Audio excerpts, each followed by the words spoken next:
Hey guys, welcome back to my channel. Excuse my voice. I don't know if I'm just getting sick or it's my allergies, but excuse my voice. We're going to push through this video.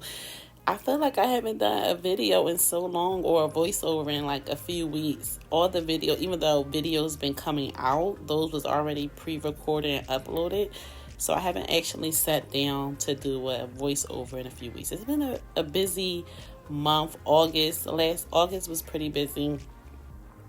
And I believe I did all my videos for August and July. So I didn't do any video in August.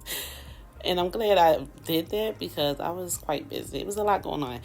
And there was a lot going on with this setup, you guys. And we're going to get right into it. Before we start, please don't forget to like the video, to subscribe, to comment on the video. It really goes a long way. And I try to respond to all comments. So if you have any questions or anything that I missed in the video, then please just leave a comment. And I do not mind clarifying it for you. So let's jump right into the video and get into this setup.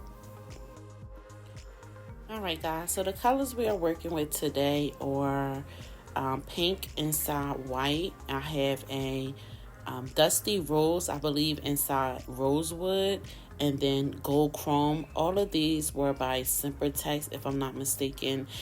And this backdrop, as you've seen in my previous video, is a new backdrop that I just had, and I painted it this color. I don't know the color. I got it from Lowe's though. But this was the color requested from the client, so this is what I painted.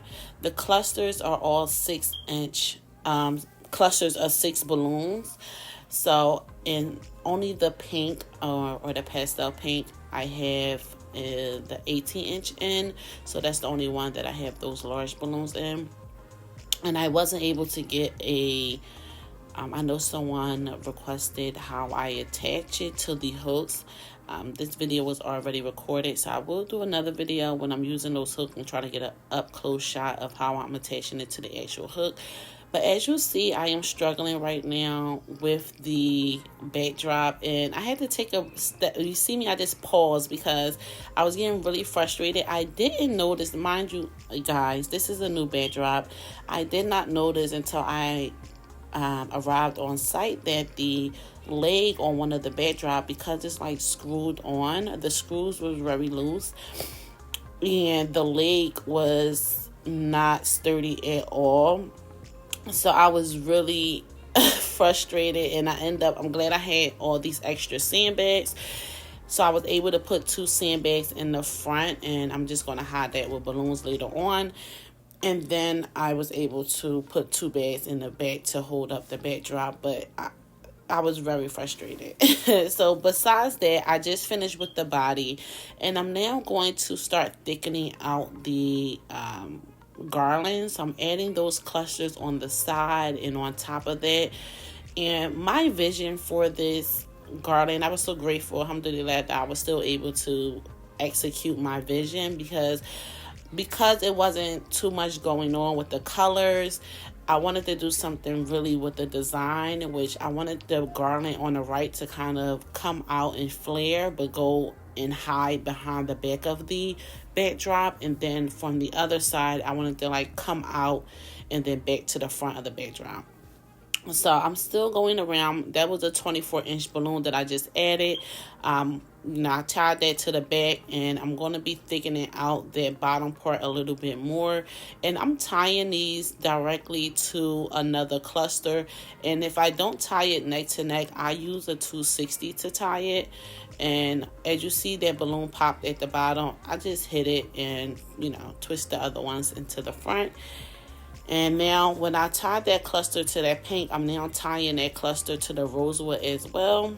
And there was a lot of 11 inches going on at the bottom. So I added that 18-inch balloon just to break up the 11 inches. And that's something you can always do. If you have a garland and you see that it's just a lot of 11 inches and you want to break it up to give it that dimension, then grab an 18-inch really quick and just pop it in. And it will definitely break up those 11 inches. Something you can easily do. So this is how everything is looking. And another thing with the backdrop is, no, never mind, actually. So now that I'm done adding the thickening out the garland, I like the shape, I like how everything is looking. I am now adding on my mini clusters. These are clusters of 4 balloons, or a quad. Not even a cluster, this is a quad of 4 balloons. And I found it easy. I usually do either 3 balloons or 4 balloons in a quad, but I've been loving just the 4 because most of the times I'm working by myself sometimes, and it's just been easier to just grab that 4 and put it on.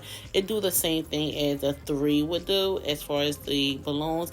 And the trick is, and this is something I learned a little bit later on, or I started making myself more conscious of it when I made my mini balloons, is you don't want to overinflate your 5-inch balloons. Your 5-inch balloons should not be 5 inches. They should be around 3 or 3.5 inches at max, I say. Anything over that is overinflated. And not only would it not look good on the backdrop, but it also, the color will look a little bit different because now you're really stretching out that balloon. So the 5-inch balloons, they look so beautiful when they size to the right size. And that, to me, that's either 3 or 3.5 inches, because you don't want to overinflate them and put them on a garland and now they look the same size almost to your cluster of 6 balloons. They should be detailing your garland, not being overinflated and looking like a cluster as well. And I hope this, guys, makes sense. But as you see, my 5-inch balloons are actually sized to 3 and 3.5, and they just detailing the cluster. They're not overinflated.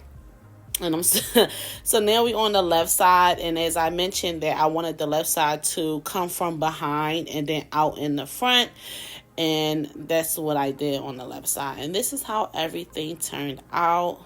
And I had those extra 5-inch balloons, so I just put them on the ground in front of it. That's definitely something you can do if you don't want to take them home and I guess de-inflate them. You can just put them on the ground, just kind of fill it in a little bit more. But this is how everything turned out.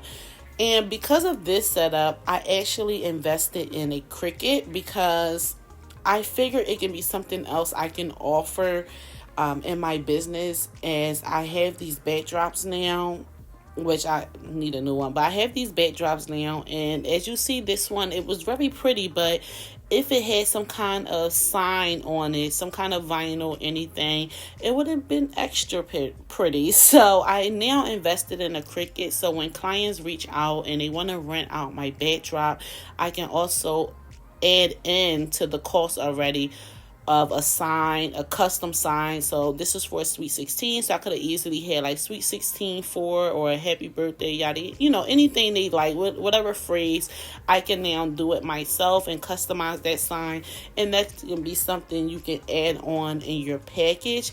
And people like convenience, so that's why I invested in it. Some people like to go to one person and get everything done and not have to deal with 3 or 4 different vendors. So I figure if I can offer balloons, and I can offer backdrop, and I can offer the Cricut machine with the sign, then they can come and it's a one-stop shop for just a photo, they photo booth area, and then whatever table decor, they can reach out to someone else about that. But I want to try to provide as much as I can without stressing myself too much. And I figured the Cricut machine is not too much. It's something I can literally do in my home, print it out and put it on the backdrop before I even rock on site, or whatever the case may be. So this was the setup, you guys. I hope you guys enjoyed this video. Again, please do not forget to like, comment, subscribe, all that good stuff, and I'll see you in the next video. Oh my gosh, you guys,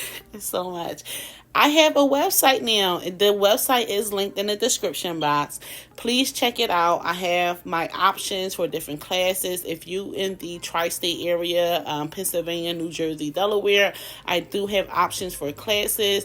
If you're anywhere in the state and you're willing to pay the fee, then please check out the options. You can submit a quote if you're in the tri-state area or anywhere in the U.S. If you're willing to pay those, write that check.